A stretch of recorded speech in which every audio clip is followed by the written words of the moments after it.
नमस्कार। मैं हूं अनूप श्रीवास्तव और आप देख रहे हैं टाइम 8 उत्तर प्रदेश।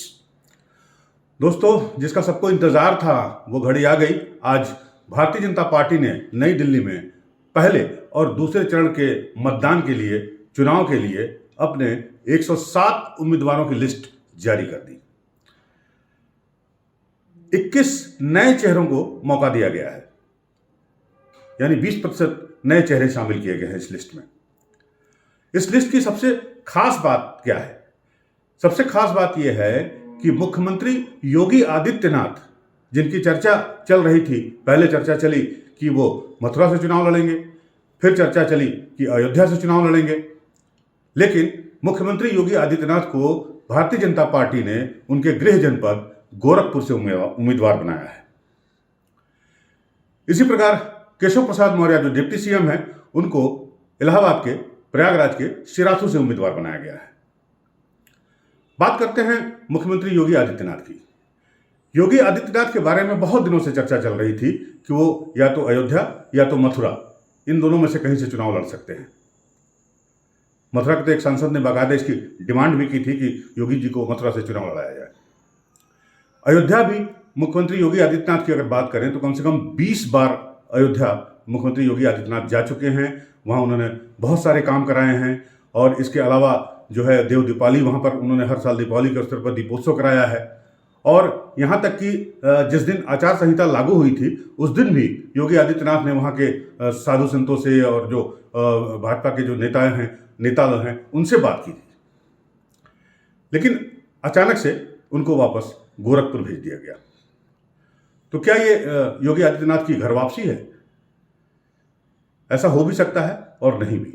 लेकिन वजह क्या थी कि अयोध्या से योगी आदित्यनाथ की, जहां की पूरी उम्मीद थी कि वो चुनाव लड़ेंगे अयोध्या से, तो आखिर अयोध्या से योगी आदित्यनाथ को चुनाव क्यों नहीं लड़ाया गया? क्यों पार्टी ने उनका नाम गोरखपुर के लिए प्रस्तावित कर दिया, गोरखपुर से उनका नाम अनाउंस कर दिया? हमारी जो एनालिसिस है, टाइम 8 की जो एनालिसिस है, उसके मुताबिक अगर योगी अयोध्या से चुनाव लड़ते तो मीडिया, नेशनल मीडिया से लेकर इंटरनेशनल मीडिया, सबका फोकस जो है वो योगी आदित्यनाथ पर ही होता।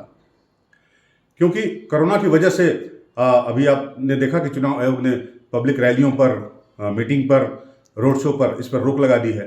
तो जाहिर सी बात है कि योगी आदित्यनाथ जो है वो अयोध्या में ही रहते। तो क्या ये योगी आदित्यनाथ की घर वापसी है? ऐसा हो भी सकता है और नहीं भी। लेकिन वजह क्या थी कि अयोध्या से योगी आदित्यनाथ की, जहां की पूरी उम्मीद थी कि वो चुनाव लड़ेंगे अयोध्या से, तो आखिर अयोध्या से योगी आदित्यनाथ को चुनाव क्यों नहीं लड़ाया गया? क्यों पार्टी ने उनका नाम गोरखपुर के लिए प्रस्तावित कर दिया, गोरखपुर से उनका नाम अनाउंस कर दिया? हमारी जो एनालिसिस है, टाइम 8 की जो एनालिसिस है, उसके मुताबिक अगर योगी अयोध्या से चुनाव लड़ते तो मीडिया, नेशनल मीडिया से लेकर इंटरनेशनल मीडिया, सबका फोकस जो है वो योगी आदित्यनाथ पर ही होता। क्योंकि कोरोना की वजह से अभी आपने देखा कि चुनाव आयोग ने पब्लिक रैलियों पर, मीटिंग पर, रोड शो पर, इस पर रोक लगा दी है। तो जाहिर सी बात है कि योगी आदित्यनाथ जो है वो अयोध्या में ही रहते। और अयोध्या में जो राम मंदिर बन रहा है, बहुत सारा क्रेडिट संभवतः योगी आदित्यनाथ ले जाते, क्योंकि मोदी जी जो है वो तो उत्तर प्रदेश में चुनाव लड़ नहीं रहे हैं। तो सारा फोकस जो है वो योगी जी पर हो जाता, योगी आदित्यनाथ पर हो जाता। तो मुझे लगता है कि पार्टी के जो आला कमान है, जो भारतीय जनता पार्टी की, वो शायद इस बात को भांप गई और या भांप रही है। इसकी वजह से उन्होंने ये फैसला किया कि योगी आदित्यनाथ को अयोध्या से न लड़ाकर गोरखपुर से चुनाव लड़ाया जाए। अब गोरखपुर में जिस सीट से योगी आदित्यनाथ चुनाव लड़ रहे हैं, वो सीट पर अभी फिलहाल राधा मोहन दास अग्रवाल का कब्जा है। राधा मोहन दास अग्रवाल जो है एक समय योगी आदित्यनाथ के साथ ही हिंदू युवा वाहिनी के उम्मीदवार रह चुके हैं। वहां से पहली बार चुनाव उन्होंने जीता था हिंदू वाहिनी युवा के टिकट पर। तो राधा मोहन की सीट पर जो है वो अब योगी आदित्यनाथ चुनाव लड़ेंगे। राधा मोहन अग्रवाल कहाँ जाएंगे ये तो बाद में तय होगा, हो सकता है उन्हें एमएलसी बनाया जाए। लेकिन फिलहाल योगी आदित्यनाथ अयोध्या से चुनाव नहीं लड़ रहे हैं, गोरखपुर से चुनाव लड़ रहे हैं। मथुरा से भी चुनाव लड़ाने में पार्टी को थोड़ी दिक्कत हो सकती थी, क्योंकि मथुरा में जो ऑलरेडी उनके उम्मीदवार हैं या उनके जो विधायक हैं, श्रीकांत शर्मा बिजली मंत्री हैं, उत्तर प्रदेश सरकार में उनकी अच्छी खासी पकड़ है, अपनी जनता में भी और पार्टी में भी। साथ ही साथ मथुरा के साथ एक दिक्कत यह भी थी कि मथुरा का जो इलाका है वो जाट बहुल है। किसान आंदोलन की वजह से ये माना गया कि हो सकता है कि ये उम्मीदवारी योगी आदित्यनाथ की उम्मीदवारी मथुरा से सेफ नहीं हो।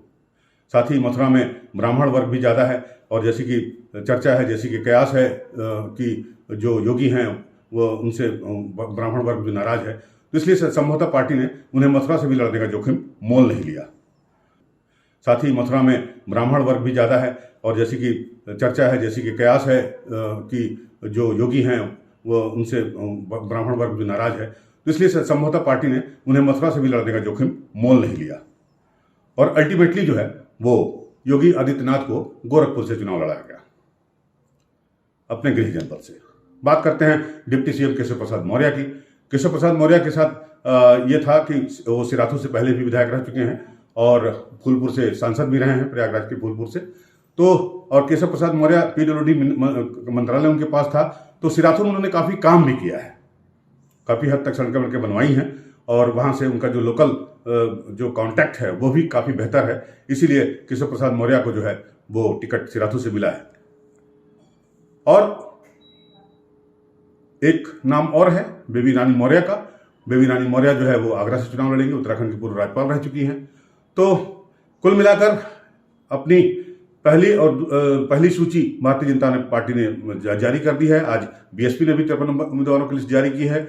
अखिलेश यादव ने भी कहा है कि वो बहुत जल्द ही उनकी लिस्ट आएगी और उनका मैनिफेस्टो आएगा।